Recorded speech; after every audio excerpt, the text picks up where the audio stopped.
All right, so welcome to the Lecture 3, Part 1 here at the University of Texas at Austin for the class Real-Time Digital Signal Processing Lab. Homeworks are returned to you on the back table, graded. Okay. So outline, this will be a two-part lecture, and we'll finish this up next time. So we'll do signals today, mostly review, so I'll go somewhat quickly. And then next lecture, we'll hit the system properties and sampling. All right, just a quick review from signals and systems. This is lecture 3 slides. So we're talking about signals and systems. So today's mainly the signal side. There are many, many faces of signals, and all or each one is useful in its own way. And the one that's probably the most common is the notion of a signal as a function. And it's a function of time that can be in either continuous time or in discrete time. So in the case of continuous time, our little t here is typically in seconds. And then in discrete time, here it's, I'm using t and n. It can be any variable. Don't be too hung up on t or n. But anyway, n is unit less. It's important it's unit less, so we can call it maybe an index. It's a number, it's an integer. It's a sample number. But in continuous time, it's not unit less, it's in seconds. You can think of it as a sequence of numbers. This would be MATLAB simulation. Already doing that in homework. So now a signal has specific values, but only over some finite observation. It's a sequence of numbers. Now, it's possible to extend the sequence to be of infinite duration. We can do that too. But generally, this is useful. If we're going to use it in simulation, this is going to be some finite observation.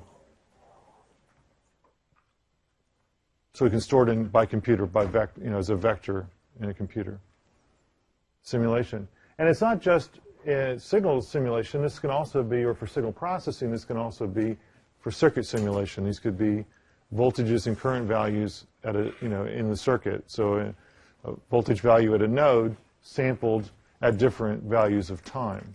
And in the circuit simulation, it's usually not uniformly spaced values of time. All right, could be a set of properties. We've already used that in homework. So for signal properties, we've already used causality. Right? So that's the notion that a signal has zero value before some start time. Typically the origin or zero. It doesn't have to be the origin. It doesn't have to be at zero. It could be even symmetric about some point, origin or some other point. It could be odd symmetric about the origin. And this is useful about reasoning about behavior. And we'll need this later. We'll talk about even symmetry and impulse responses, and that leads to linear phase. Also, odd symmetry leads to generalized linear phase. Talk about those things later pretty soon, next week or so. Fourth view of a signal, also very useful, is piecewise representation. We've already used that as well in homework. So here's the unit step function. Two different ways to look at it in two domains. So in continuous time, what is common is that the value of the step function is 1 when time is greater than 0. It's 0 when time is less than 0. And it turns out there's some ambiguity at the origin. And you can pick, this may bother you, and it's okay, it still bothers me. You can pick your favorite value at the origin if you like. And we'll talk more about that later this lecture, part 1 of the lecture. You can make it 0, you can make it 1. You don't have to stop there. You can make it -10, 53, I don't know, 99, pick a number. It's whatever you want it to be. Okay? Why does it not have to be between 0 and 1? Because it doesn't affect its definition. So its definition is the integral of the direct delta. And there's ambiguity at the origin. We'll get to that. But you should pick one and stick with it. So different books will pick a different value. And even in MATLAB, there are two versions of the step function, and we'll get to that in a bit. One is StepFun, the other is Heaviside, to basically handle this flexibility at the origin. Someone call it a bug, someone call it a feature. It's up to you what you think of it. Now that's in continuous time. In discrete time, it is clearly defined at the origin. It is 1 at the origin. We don't have ambiguity. All right, so these are two different, but the point here is that the piecewise representation, we represent the amplitude values over different intervals or in pieces. And the fifth one, which causes no shortage of pain and difficulty in all kinds of ways, visualizing it and using it in analysis, is our generalized functions. An example of that is the Dirac delta, and we simply cannot escape this thing. It's going to be with us the whole semester, because if it's not with us in continuous time, we see it in the frequency domain, both in continuous time and discrete time frequency domains. So we can't just avoid this thing. And it is bizarre, and we'll spend some slides on it to review what it is and it is not. Any questions on good review? And okay, it should be fire the questions away as per usual. All right, so continuous time versus discrete time. This is now very basic stuff from first chapter of a Signals and Systems book. So continuous time signals can be modeled as functions of a real argument. Again, x of t is a function of little t in time, can take any real value. But there are two kind of catches here. One is that x of t may be 0 for some range of values of t. We'll need this quite a bit. We've already used it in functions like the rectangular pulse, which we use to enforce an observation time. All right, so if we have a rectangular pulse that goes from 0 to 1 in time, that is to say, as value 1, it's on from 0 to 1 seconds, but then it's off otherwise. This has finite extent, so it's only, so here's 0, x of t, so here's our pulse shape. X of t is 0 when time is less than 0, and x of t is 0 when time is greater than 1. And this particular type of signal has a finite extent in time domain.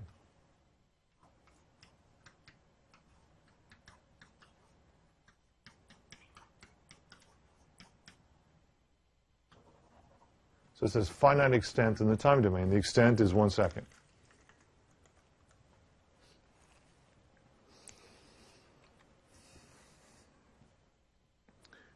Discrete time signals, very similar story, except that they are now modeled as functions of an argument that takes values from a discrete set, x of little n, where n is some integer, and it can be anywhere on the set of integers, right, from minus infinity to infinity. This is an integer time index, and this is our for discrete time systems. So little n again is unit less.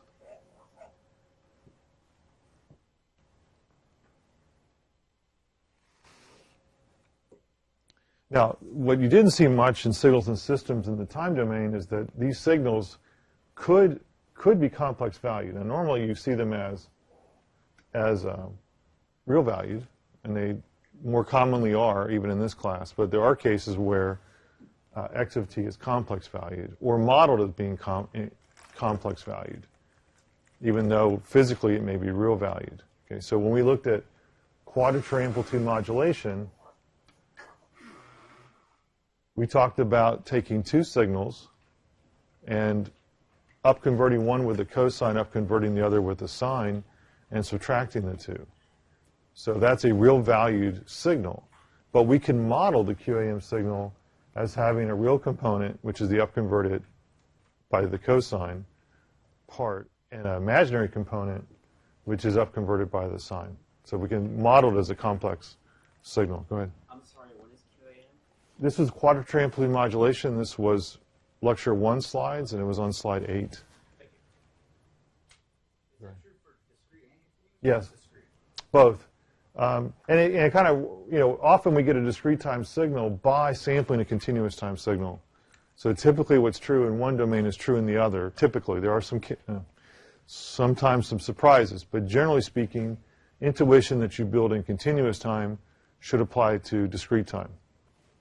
So if I have so again, the question was, do I get complex valued signals in discrete time? Sure, absolutely.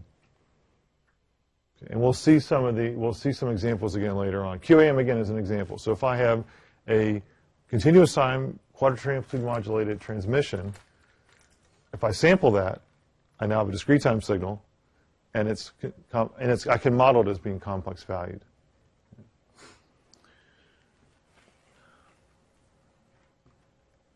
All right, so that's the time domain. That's one axis. The other axis is the amplitude. So in analog versus digital, so an amplitude of an analog signal can take any real or complex value at each time or sample. So here's an example of how would you describe the time domain? Discrete time or continuous? Continuous. So we have continuous time, but analog amplitude, and that's probably the more familiar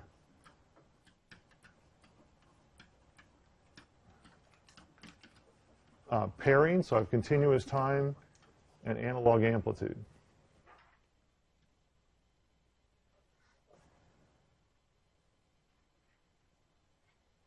All right, continuous time and analog amplitude. But these are independent dimensions.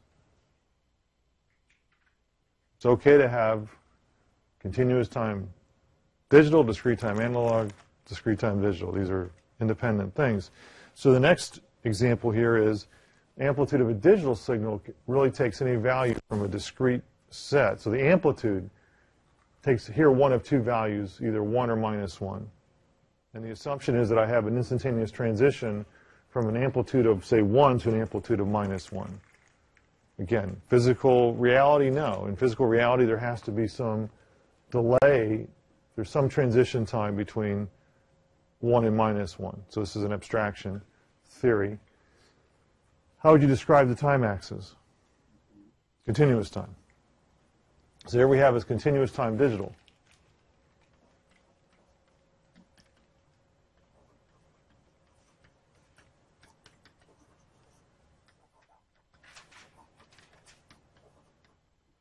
Okay, so these are different things. Now, so we can have, now if I were to sample in the time domain this signal, but not quantize the amplitude, just take samples uniformly spaced, then I would get discrete time analog. Right? So if I were just to take samples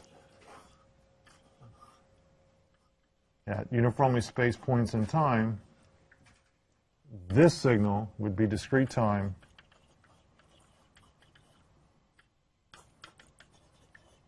analog.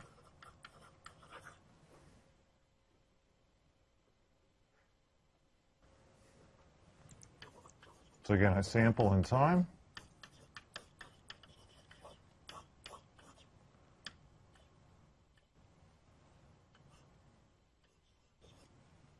I sample in time, I get discrete time analog signal.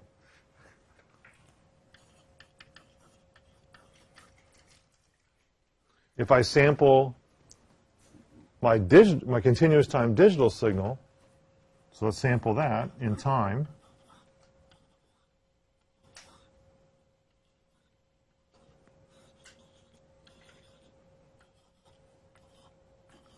Now I have, so if I sample in time, now I have a discrete time digital signal.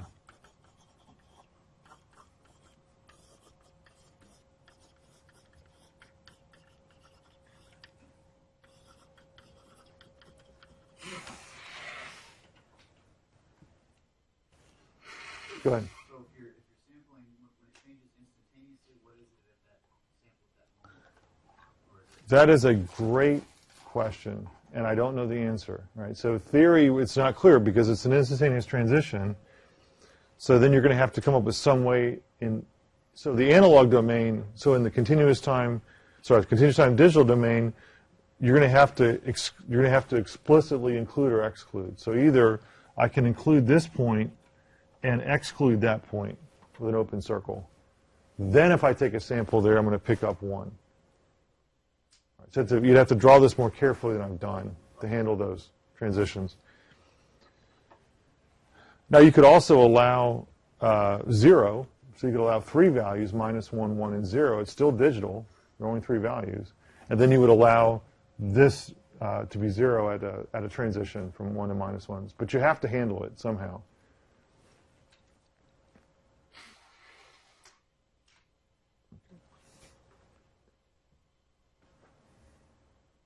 All 4 cases have usefulness.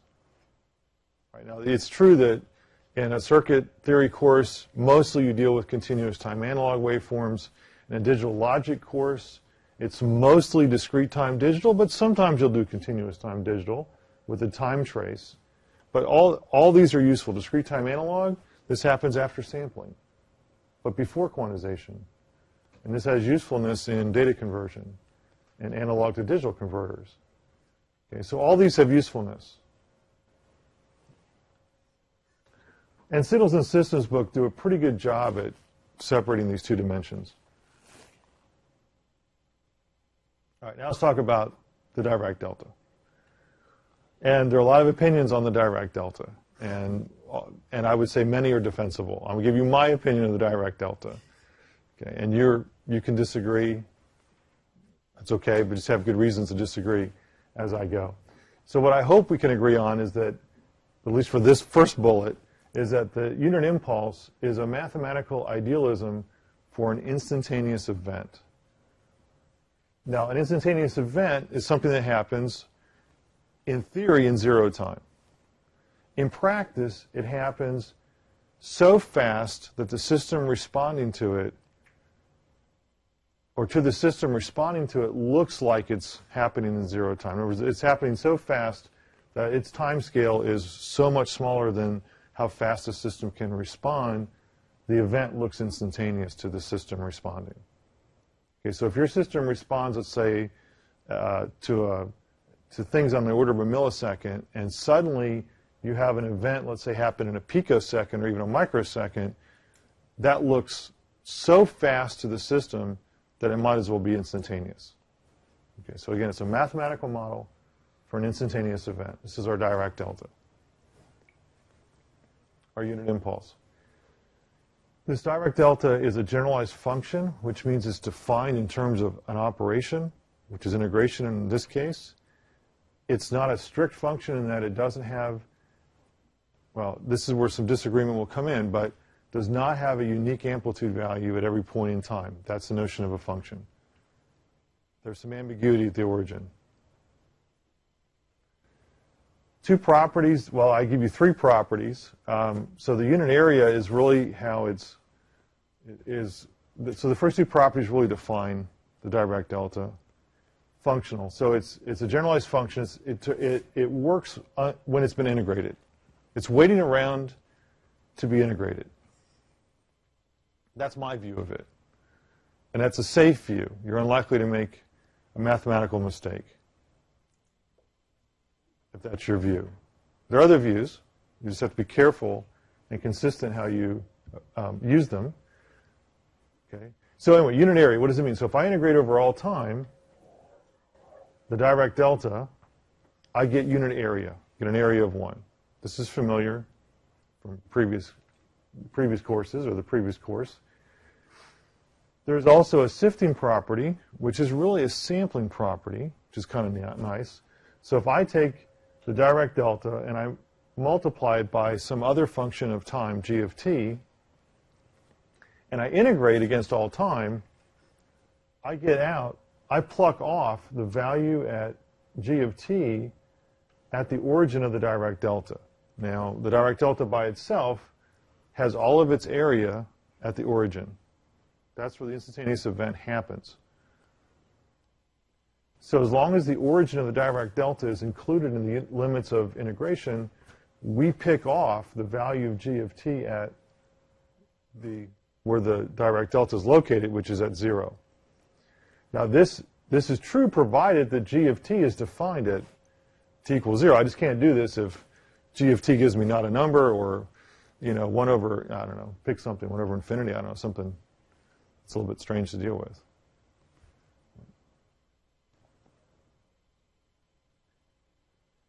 Now, there's a scaling property which we already had derived when we talked about sampling the unit step function, and I provided a handout for that as well. This was back in lecture 1 slides. So this is just the same property. So again, under integration, if I scale the axis of the Dirac delta, then what happens is the area scales by 1 over the absolute value of A. Normally, if A were 1, I'd get the first property. If A is 1, that the area is 1 of the Dirac delta. If I scale the time axis, as long as that scaling is not 0, then the area will change, and the change of that area is 1 over the absolute value of A. We'll need this from time to time. It happens.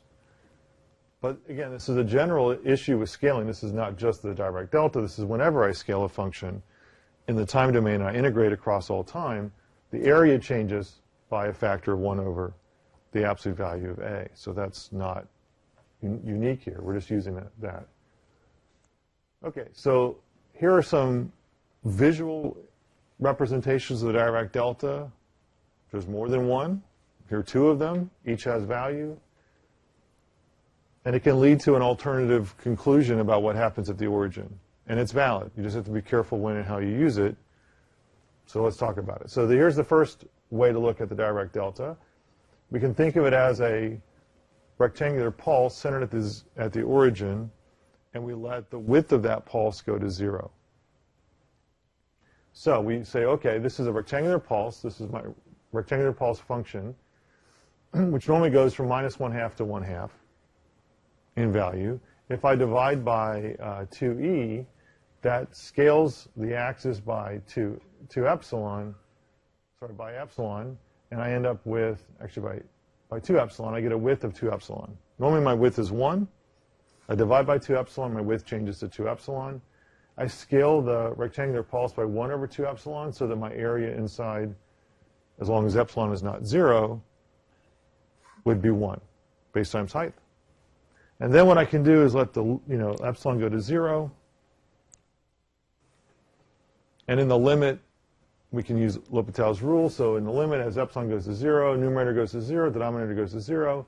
L'Hopital's rule says what? What do? Take a derivative of top and bottom, and then retake the limit. So the derivative of top and bottom is 2 divided by 2 is 1. Okay, so fine. We get an area of 1, and that it works even as epsilon goes to 0. So even as the width of the rectangular pulse goes to 0, the height goes to infinity. In the limit, it still works. And so from this argument, one can conclude that the value of the Dirac delta as an amplitude at the origin is infinity. And some books do that. I prefer not to do that just because I'd rather leave it undefined. It will keep you out of some mistakes later on. So the infinity is, you can defend that. I just prefer to make it undefined and wait for integration to happen. I can do the same thing with a triangular pulse. Carry out the same kind of approach. Let epsilon go to 0, and again I get area of 1. So as epsilon goes to 0, the width goes to 0, and the height goes to infinity. Okay. So you'll find some textbooks. And there's, again, this is defensible, to let the value at the origin be 0. Oppenheim and Wilski has a very nice discussion of this, and so does Lothy and some other books, right? So there's some nice treatment here. But again, I will leave, so I hope that we will leave the value undefined at the origin. Then how do we plot this? Even if it were infinity, how in the heck do you plot this Dirac delta? You can't, draw an infinitely high arrow here. So to plot this thing, we'll use another notation, which is, and we've been using it already actually, is to, again, let the amplitude of the origin be undefined. But what does matter is the area at the origin. So we'll denote the area with parentheses, and the area would be inside the parentheses. We've already been doing this. The height of the arrow is irrelevant. So whether you think it's undefined or you think it's infinity, I can't draw it if it's infinity. And I don't know what to do if it's undefined. So what matters is the area. So if the area is positive, we'll draw the arrow in the upward direction. If the area is negative, we'll draw the arrow in the downward direction to denote the sign of the area. And that's it. Direction matters. The area matters. So then when you start working with the Dirac delta, although again, you can make an argument, and Oppenheim and Wilski, for example, makes a very good argument, so does Lothy. Both books make a good argument that if I multiply the Dirac delta by another function, phi of t, then I should be able to simplify this as phi of 0 times the Dirac delta. again, this is defensible, and there's some even more exotic ways to look at the Dirac delta as a mathematical operator, and you can get this kind of conclusion. And again, this is an argument based on the areas being equal. Okay. Again, that's fine. There are some cases where you can run into some trouble with this, and I first found out. I give you where I found where I got into trouble using this is the following. So there is a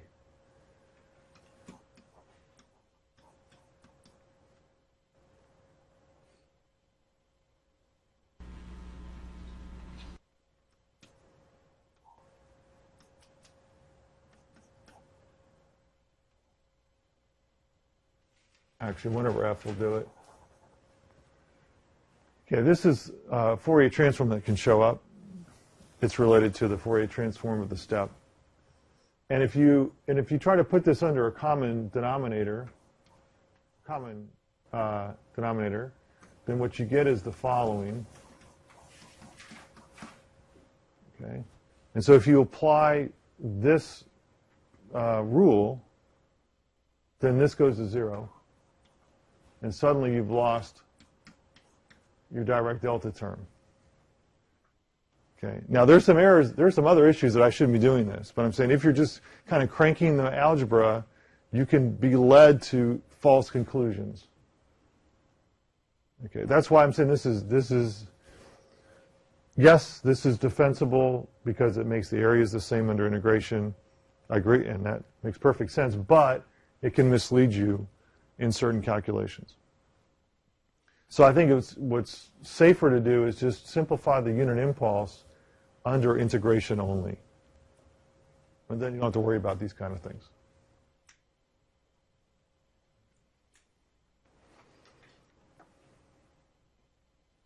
All right, let's do a little bit more with the unit impulse. So again, if we simplify the unit impulse delta t under integration, if I integrate over all time, phi of t times delta t, I know from the sifting property that I'm going to get phi of 0, assuming that phi of t is defined at t equals 0. So we know that. Now, if I integrate from minus infinity to minus 1, what do I get? 0, right? So and why is that?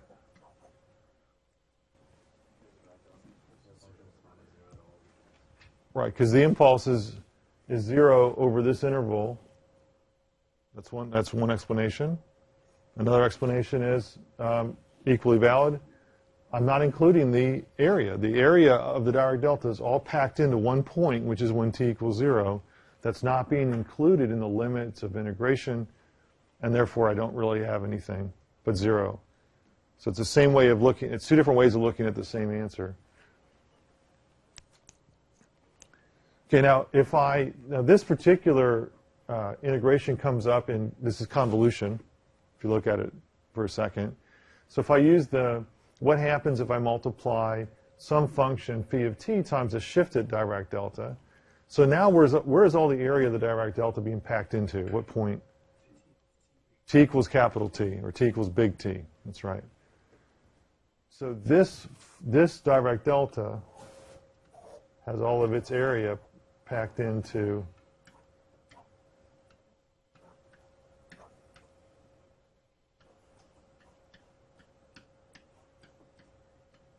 the point little t equals capital T, right?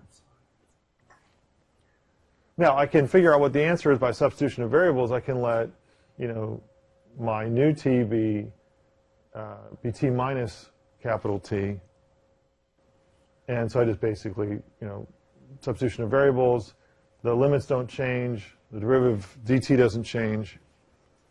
Now this I know how to deal with. This is just what I know earlier as part of the definition of the Dirac delta. So it tells me that this function that's being multiplied by the Dirac delta is going to have its value picked off, its amplitude value picked off with little t equal to 0. So I'm going to get back phi of capital T.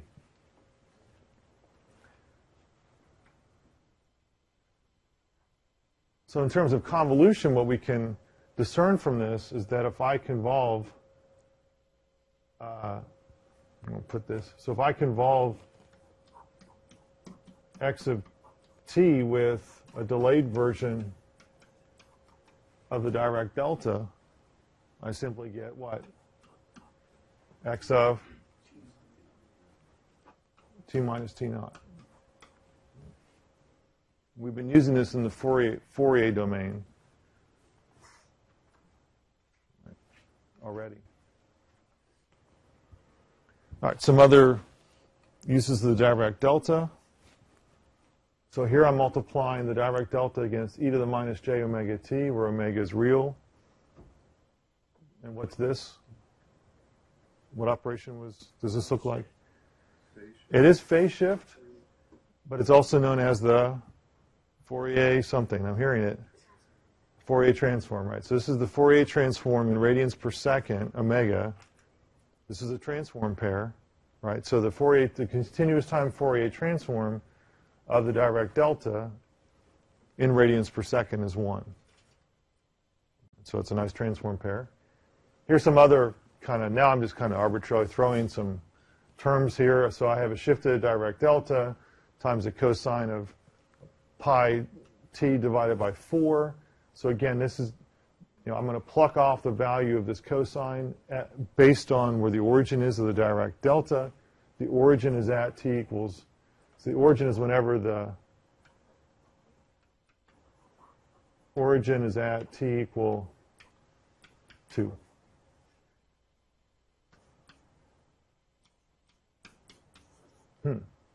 All right, well, we'll find a way to get t equal 2 up here. There we go.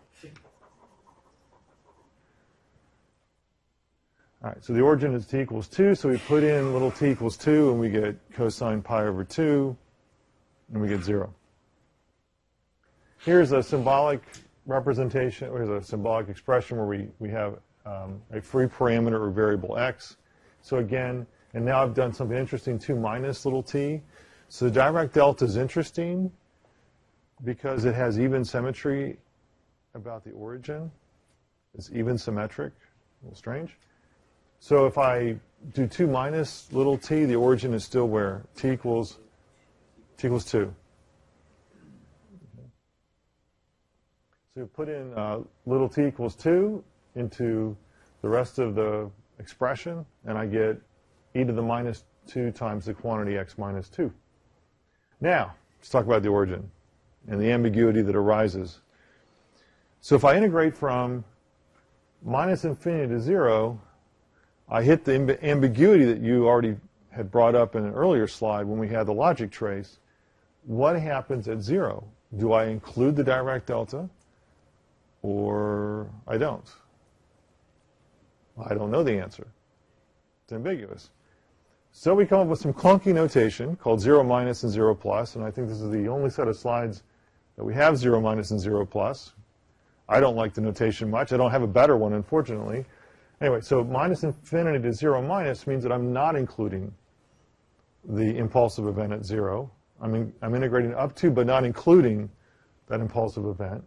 Minus infinity to 0 plus means I'm now on the other side of that Dirac delta. I have an infinitesimally small amount of time right of the origin. It's theory. We can make up stuff. We can do all kinds of strange stuff. All right, so this notation means that I would be including the Dirac delta in the limits of integration. So I get 1. Okay, so the clunky notation is there. It still doesn't exactly solve my problem, but it allows me to express more clearly what I want to do with the origin. But it doesn't exactly solve my problem for the first case. What do I do at 0 exactly? All right, so let's talk about why that matters. So the definition, so here's why it matters. The unit impulse has a relationship with the unit step function.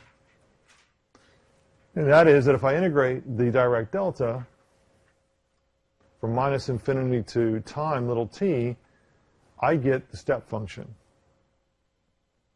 So the two things that do come out of this is that when t is less than 0, that integration is 0. And when t is greater than 0, that integration gives me 1.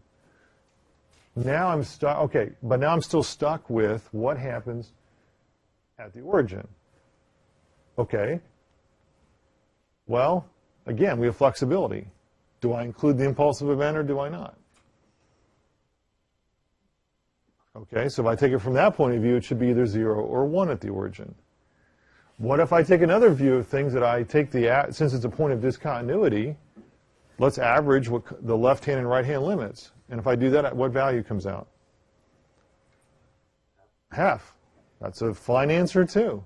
But why stop with 3 choices? Why not? Because it doesn't affect what happens in the 2 cases that we do have certainty and clarity about. I can make the origin minus 10, 53, whatever. It doesn't affect what happens in these other 2 intervals of time. It also does not affect what happens with the other way to look at this, which is how do you define the direct delta? It's the derivative of the step function with respect to time. Okay, so this direct delta, if you think about it, captures a discontinuity at the origin where I jump from 0 to 1. That jump, which is a point of discontinuity, is captured by the direct delta. All right, so the step function, we have clarity for time,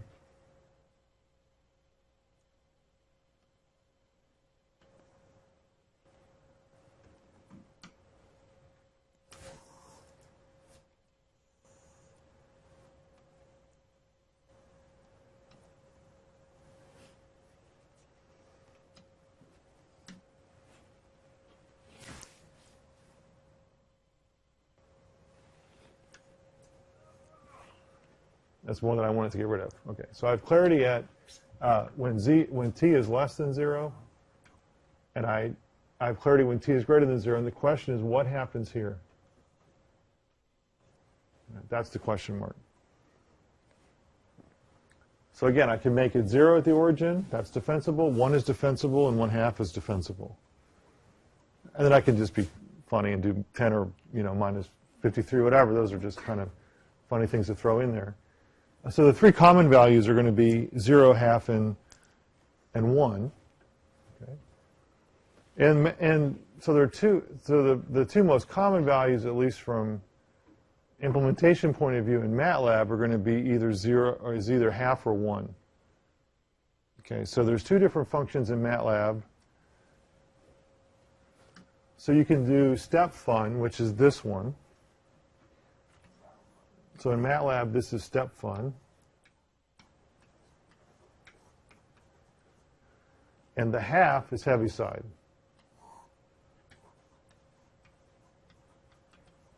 Named for the mathematician. Okay. Now in discrete time, there is not ambiguity. The value of the origin is exactly 1, and we would use the StepFun. In continuous time, there's ambiguity, and it's up, to whatever you're doing as to which one you use. And here's a case for why 1/2 can be used, and it's important, which is in a certain kind of filter design. Okay, so we're about to go ahead. So in the homework, whenever we're dealing with discrete time, we should always use StepFun, and then otherwise, then we can choose either one. Yeah, I think for what we do, StepFun works. I think for this specific kind of filter design, which we won't have homework on, but this specific kind of filter design is called impulse invariance, and what it does is it takes an existing continuous time analog filter and converts it to discrete time filter by taking the impulse response in continuous time and sampling it. Okay, so if you want your discrete time version of your continuous time filter to have an impulse response, it's a sampled version of the continuous time impulse response. This is called impulse invariance. For that particular case, then you'd want the Heaviside.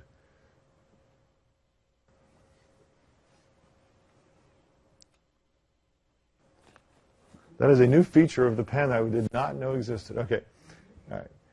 So, but otherwise, yes, just use StepFun. I think we'll be fine. We won't have any homework problems on impulse invariance, but just to be aware that there is another reason to use 1/2.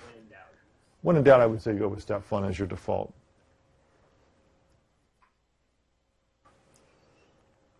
All right, starting into systems. I guess before any questions on the, this is really all mostly continuous time signals so far in this review. Pretty good. All right.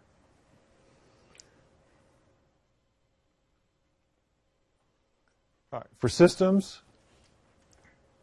most of our systems will have one input, one output. Not all of them, but most of what we'll do in the class. So systems operate on signals to produce new signals or new signal representations. Again, I have those 5 different faces or views of signals, and I can use any one of those to define x of t. I can do it in terms of properties, for example. So I could say, if x of t is causal, then y of t is causal. Possibly, depends on the system.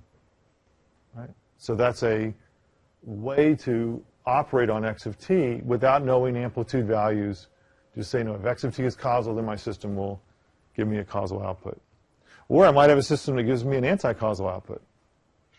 For example, it could reverse the signal in time. It's a valid system, hard to implement, but it's valid as a mathematical abstraction. So this is just a transformation of one signal to another, and what I show on the left is a continuous time case, and on the right a discrete time case.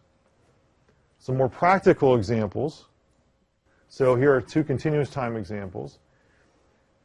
This is, so what is this? This is the current output value, y of t, is 1/2 of the current input value plus 1/2 of the input value when? How long ago? 1 second ago. Okay? And we're in seconds here. Now this means that in the system I have memory. I have to remember 1 second of input. So I have some delay in there. The delay is 1 second. Now, another system I could have would be a squaring device. So here I take the value of x of t and I square the amplitude to get the output. Now, in principle, there's no memory here, at least in theory. I get an instantaneous output for the particular input x of t. There's no delay in theory here. Just bam, we get x squared at the output. There are discrete time, these are just 2 examples, and I get discrete time analogies to both. Now, in order to get the discrete time analogy of the first one, to be an exact analogy, what would be my sampling rate to make this an exact analogy?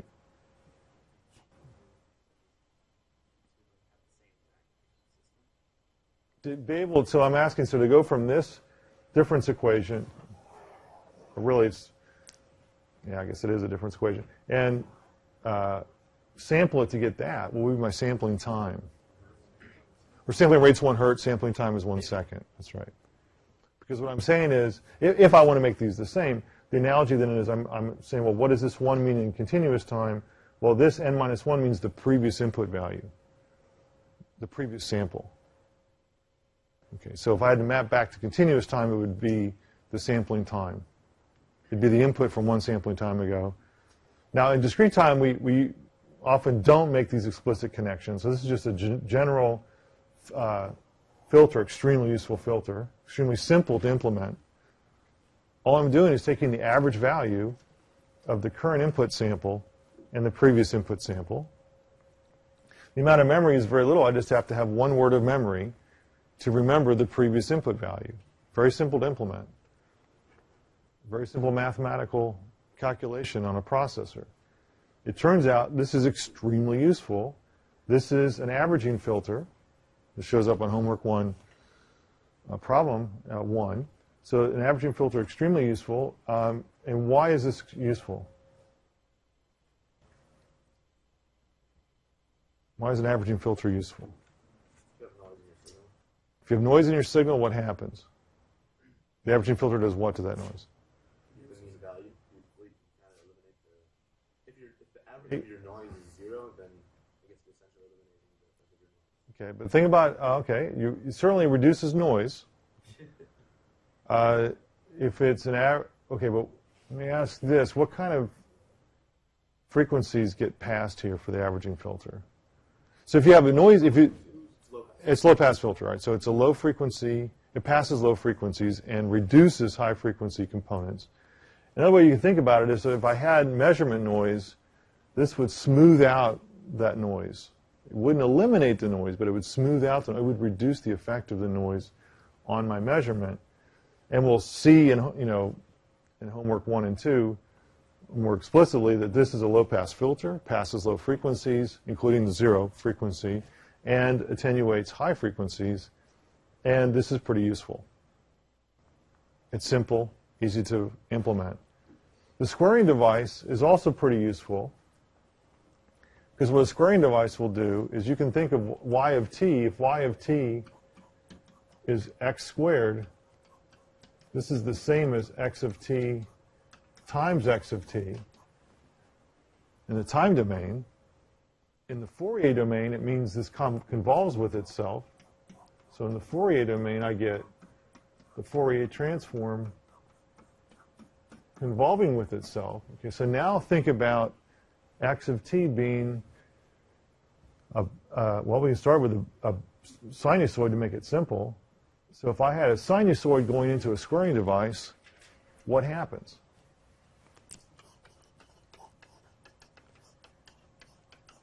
What frequencies come out? Right. The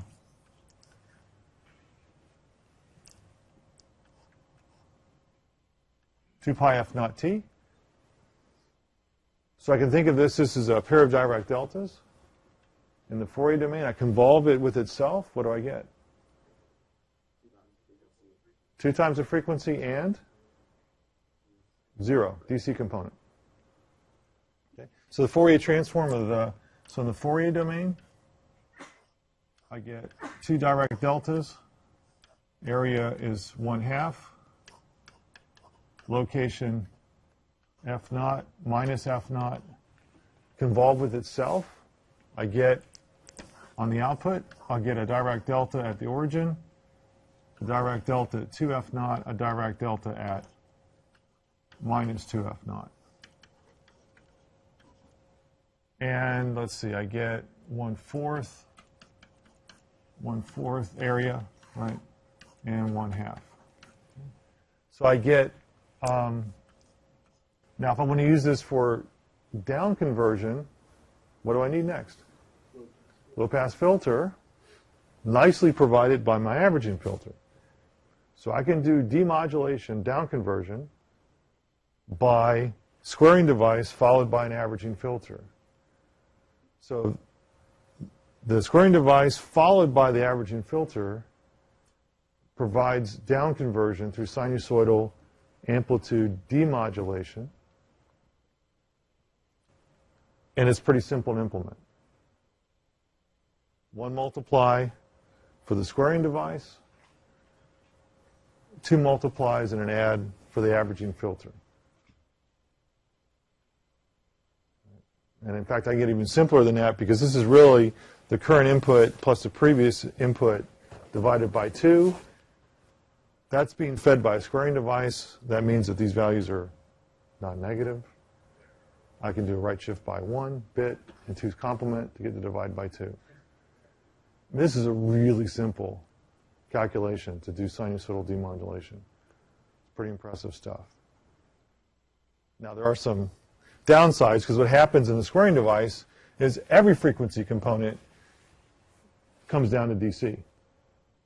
So I get a DC overload, and so there's some, I'm not saying this is, there's some other issues with this implementation for down conversion, but nonetheless, it's interesting.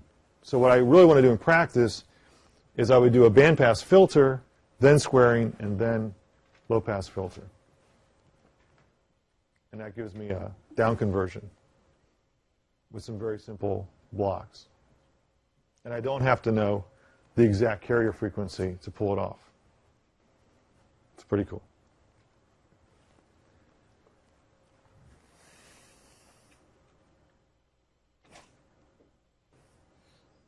Actually, that is a great place to end, and we'll pick up with part 2 next time.